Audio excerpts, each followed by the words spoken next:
Now the next thing is, why does a country need a constitution? Okay, by now we have understood that what is a constitution, that it is a book that has some rules and regulations. The question is that why does we need a constitution, or why do any country needs a constitution? And we say that every democratic country is likely to have a constitution. But it is not necessary that all the countries, those who have a constitution, are democratic. Now these are two very opposite statements, I know, but we need to understand this thing, that a country that is a democratic country should have a constitution.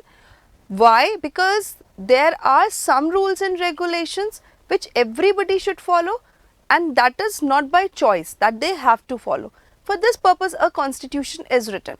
But then there are certain countries, they may have a constitution, but there is no guarantee that they are democratic. Relation between constitution and a country. Now we will quickly go through the study of Nepal, and we will see that what happens over there, and why is a constitution so necessary for a country, or why every democratic country should have a constitution. It's like Nepal fought freedom struggle in 1990, because people were really upset with the monarchy level of government which they were having in their country. So they started to raise their voice against the current system of the government. Till 1991 Nepal was having a monarchy form of government. This I have already discussed with you. Then in 1991 Nepali Congress launched a movement to establish a multi-party parliament. A multi-party parliament means a parliament that has all the political parties which are existing in the country, and democracy was established, and it lasted for 12 years until 2002. So they launched a movement. It was a monarchy country, then they launched a movement. With all the efforts of the people, finally it became democratic, and that democracy was retained by the people for 12 years. What happened after that? Then in October 2002, King Gyanendra Singh took over the government, because it is a monarchy form of government, and in a monarchy either a king rules or a queen rules. So in Nepal, after 12 years of democratic government, King Gyanendra came and he took over the government with the assistance of the army. In 2005, Gyanendra took over as the head of the government. So after 12 years, first he took over the government, and then he waited for 3 years, and that was all by force. When I say that with the help of the army, that means it was not by the people's choice. He did it by the force. He used army and he took the government, and after 3 years he also took as the government head. Then in 2006 again the people started the movement for the democracy, because they were really tortured by the monarchy form of government. They were not happy. In April 2006 the king restored the third parliament and asked the political parties to form a government. This is the entire story that we are using, and we are listening and understanding that this happened in Nepal. In 2007 Nepal adopted an interim constitution, and Nepal gained political freedom. People's movement protesting in Nepal against monarchy. So these are the few pictures which are showing that how people protested against monarchy, and this is the people's voice that can even change the form of government. This we have discussed in the previous chapters also, if you can recall, that it is the duty of the government to give proper facilities to the people in a democratic country, and if they fail to do so, there are many other ways wherein people can use their powers and can call off the government. So same happened over here. People were really frustrated with the monarchy form of government, and that is why they protested. Now, people of Nepal wanted a new constitution for the following reasons. Earlier there was an interim constitution, but that interim constitution was not giving all the basic rights, responsibilities and freedoms that the people of Nepal wanted. So that is why they wanted a new constitution, and what were the reasons behind them is, first of all, that Nepal was no longer a monarchy country. In the monarchy country, Nepal constitution powers were entirely in the hands of the king, and that is why it is called as interim constitution. Then the people of Nepal wanted a new constitution, because now the ideals of the people changed. They wanted something new, and they wanted to discard everything that was old. In the previous constitution, which was adopted in 1990, in that the final authority was just with the king. The people of Nepal fought for democratic government for many years, and in 2006 finally they succeeded in putting an end to the monarchy form of government. And then later on a new constitution was there which established Nepal as a democratic country along with new ideals. We always need a new constitution, or they needed a new constitution, because first of all it has certain sets of rules and principles, and it also safeguards against the misuse of authority by the political leaders. Otherwise, these are the people who play an influential role in writing of the constitution.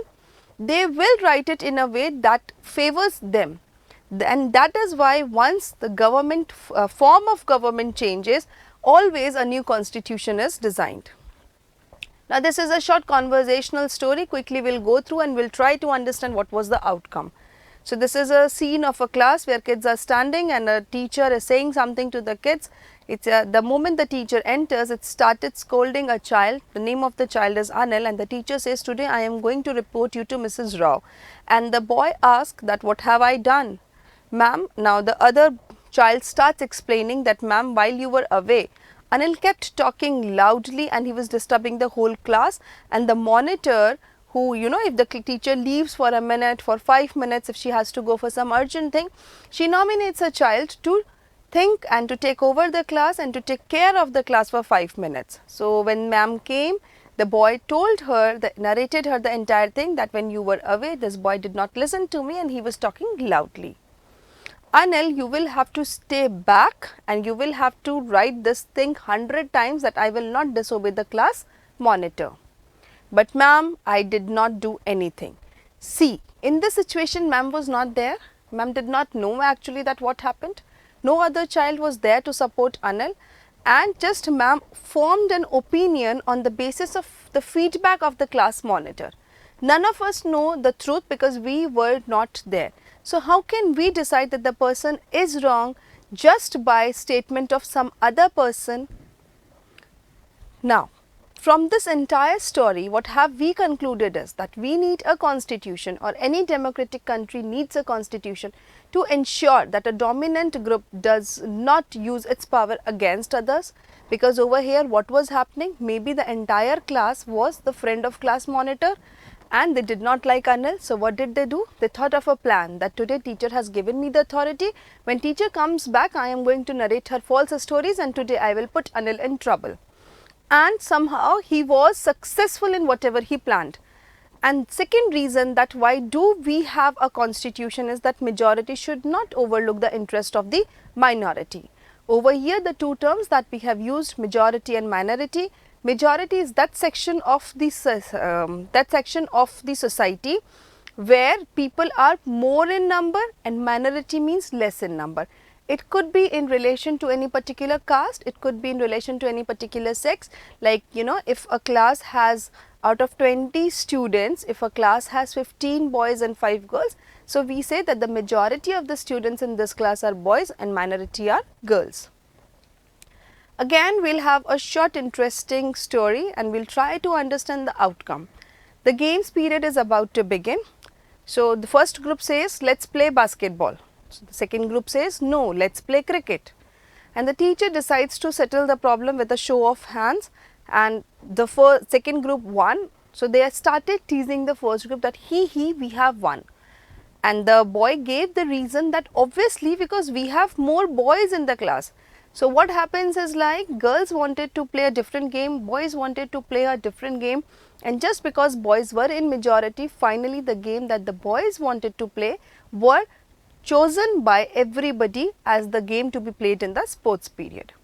We always have to do so. Now, they are having a normal conversation, they say that we always have to do so because boys are in majority. That is why we are forced to do whatever they want to do. Now, the other girl is giving an explanation to the teacher and she is saying that, ma'am, we should think of another ways of making the decisions so that even our wishes are heard. Because every time if we take the decision this way, that let us go the way majority wants us to go, let us do the way majority wants us to do, then every time it will be their wishes that will be heard, that will be fulfilled. So, there should be some fair and rational way of taking the decisions, that is why our wishes could also be fulfilled. Now, what happens when such kind of things are there, what happens? There are situations when you want yourself to be heard, when you want your wishes to be fulfilled, but it is not getting so because there are certain restrictions. Now, in this case, constitution plays a major role. In constitution, there are rules and regulations that is not focused on majority or minority. It applies for all the citizens of the country.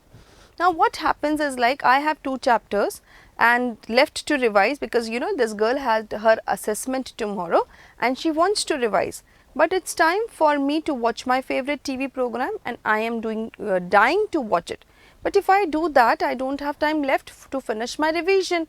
Now, she was in a dicey situation. She wanted to watch the TV also and she wanted to revise for the exams also. Now, mother and father, they entered and they asked that, Shabnam, why are you looking so worried? So, she says that I want to watch TV program, but I have a test tomorrow. If you all watch TV, then even I am tempted to watch it. So, let's do it this way, that none of us watches the TV today, and that is why I will also feel comfortable, and that is why even I can perform better in my exams. And now the other day, when this girl is sitting in the examination hall, she is thinking that, good, I did not watch the TV, because there are many questions in this paper which are from the last 2 chapters, because there were only last 2 chapters which were left for this girl to revise. What has happened over here? She expressed herself and her wishes were fulfilled.